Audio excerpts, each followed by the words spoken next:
finally mafe-feature na ang paggamit ni Ryudo Ryuya o ang Shogun ng Land of the Sun ng kanyang Tengensu or ng All-Seeing Eye na medyo controversial dahil parang ginaya daw ito sa Mangekyo Sharingan sa Naruto. Ganoon na rin ang pag-flex ng kanyang Yojutsu ng pinakahuling membro ng Ryuzen 7 na support type pala na si Fuji. Ang lahat ng yan at iba pang detalye ay tatalakay natin dito sa chapter 351 ng Black Clover. It's the updated weeb at kung nagugustuhan mo ang ating chapter reviews ay siguraduhin mo lang nakalike, nakasubscribe at na-ring mo na ang bell button para palagi kang updated at notified tuwing magkakaroon tayo ng bagong chapter release reviews at para palagi ka na ring updated sa recent timeline ng Black Clover. Pero wag na nating patagalin pa at simulan natin ang talakayan. Konting recap mula sa previous chapter ay naipakita nga ang nakaraan nitong si Ryudo Ryuya at ng pinakamalakas na miyembro ng Ryuzen 7 na si Yosuga na kung saan ay ipinakita niya sa atin ang paggamit niya ng kanyang napaka-invincible na Yojutsu na ang Iron Yojutsu, Iron Soldier at sa pamamagitan nun ay tinalo niya si Heath Grice. We then get to proceed sa latest chapter which is the chapter at hand na chapter 351 ng Black Clover. Sa pinakaunang page ng chapter na ito ay may kita natin ang title ng chapter na Well Done.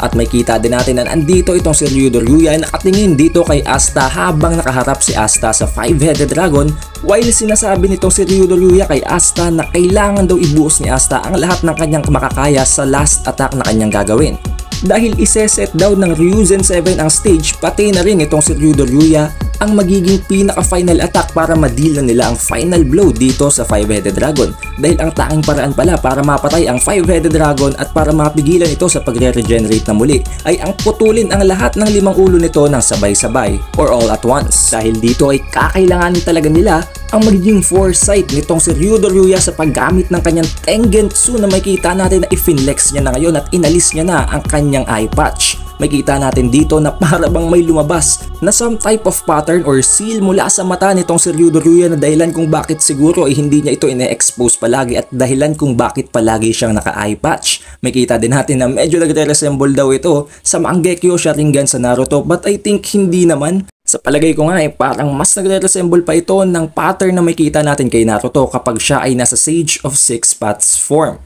But anyway, wag na nating palakihin pa ang issue, just enjoy na lang kung ano ang binibigay sa atin ngayon ng author. Nag-proceed dito sa pag-explain itong si Ryudo Ryuya kung paano nila ma-slay ang Five-Headed Dragon specifically. Sinabi niya na sa pamamagitan ng anti-magic ni Asta ay napakadali nilang mapuputol ang ulo subalit kailangan pa rin sabay-sabay na maputol para hindi na ito mag-regenerate. At para naman magkaroon ng pagkakataon si Asta na putulin ang lahat ng 5 ulo within just one slash ay kakailanganin niya ang tulong ng lahat ng mga miyembro ng Ryuzen 7 para ma-lead ang mga ulo sa isang posisyon na kung saan ay mapuputol ni Asta ang lahat ng ito within just one attack. Dahil nga sa huling ataking yun ay ibubuhos na ni Asta ang lahat ng kanyang makakaya at ang lahat ng kanyang natitirang anti-magic at disposal at the moment. Then here, sinabi na nitong si Ryudo Ryuya na right here, right now, we're gonna cleanse and exterminate you, Five-Headed Dragon. Sinabi niya dito kay Fuji na isang membro din ng Ryuzen 7 na gamitin na ang kanyang Yojutsu na ang Sound Yojutsu Hard Workers Fight Song.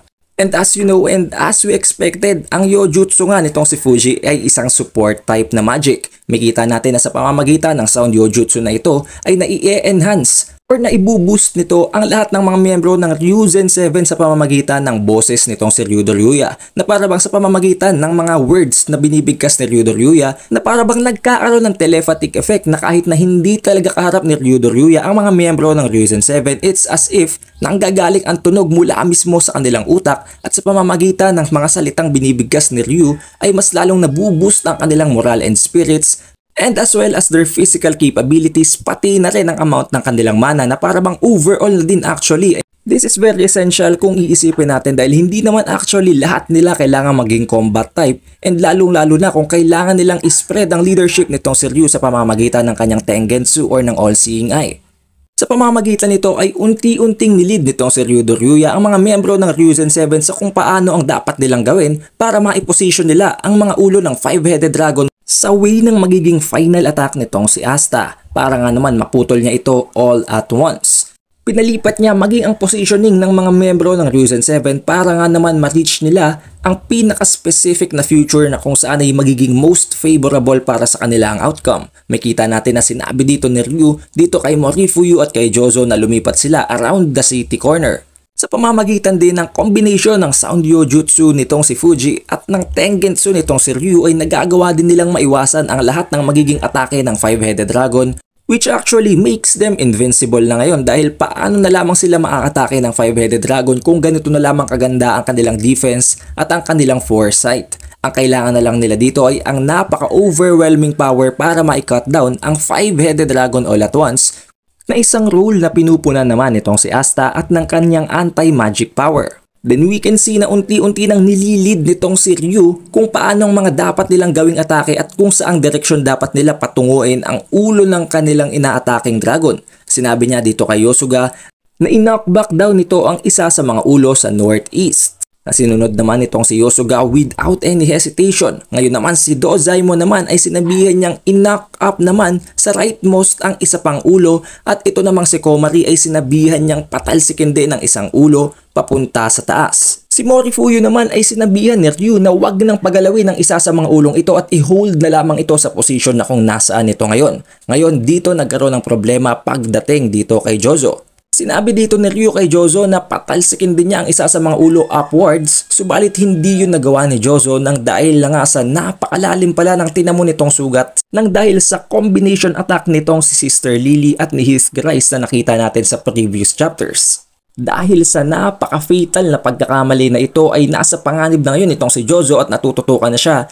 ng isang dragon breath ng Five-Headed Dragon na ito. Subalit dumating na dito itong si Ichika na para bang nakarecover na mula sa traumatizing na experience na ginawa sa kanya ng Boogeyman. Without any delay ay in-execute niya na agad ang paggamit ng isang Z10 at napatalsik niya completely ang ulo ng Five-Headed Dragon upwards habang sumisigaw kay Asta na please do it, Asta. Agad naman siyang sinagot ni Asta na say no more at ginamit na din ni Asta ang kanyang Z10 at ang kanyang ultimate attack gamit ang anti-magic tulad ng sinabi sa kanya ni Ryu na ibuhos niya na ang lahat ng kanyang makaya sa final attack na ito at na-cut off niya ang lahat ng ulo ng Five-Headed Dragon. Si Ryu naman ay proud na nakatingin kay Asta at napakamasaya dahil na-i-execute nila completely and na-exterminate nila ang Five-Headed Dragon while saying well done everyone. Hence the title nga kung bakit ang title ng chapter na ito ay well done, and that ends the chapter with the extermination ng Five-Headed Dragon sa pamamagitan ng tulong ng lahat ng miyembro ng Ryuzen 7, ni Asta at ng Tengensu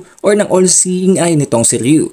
This just shows kung gaano talaga ka-powerful at kung gaano rin kadaya ang Tengensu or ang All-Seeing Eye nitong si Ryu, na para bang isang inferior version lang ito ng time magic ni Lucius Zografes. But surely it will play a huge role pagdating ng final battle nitong si Asta laban kay Lucius.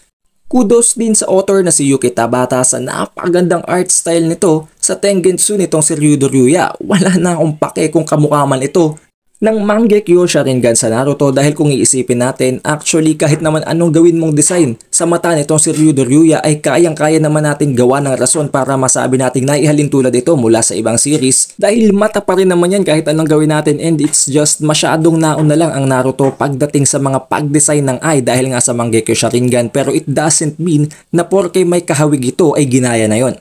But I guess that's all para sa ating chapter 351 ng Black Clover, and siguraduhin yung stay tuned pa rin kayo sa channel para updated kayo sa susunod na release natin ng Black Clover chapter 352.